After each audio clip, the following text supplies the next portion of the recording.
Hey friends, if you wish to know where screenshots are saved on your Windows 11 computer, then please watch this video. I will guide you through the process.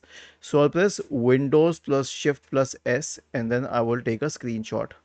Okay, now where is the screenshot saved?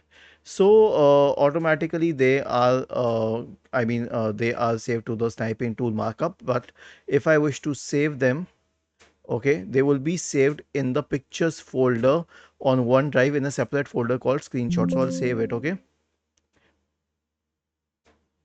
now let us see. I'll open the file explorer.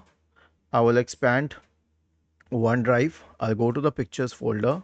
I'll go to screenshots and I can see all of my screenshots here.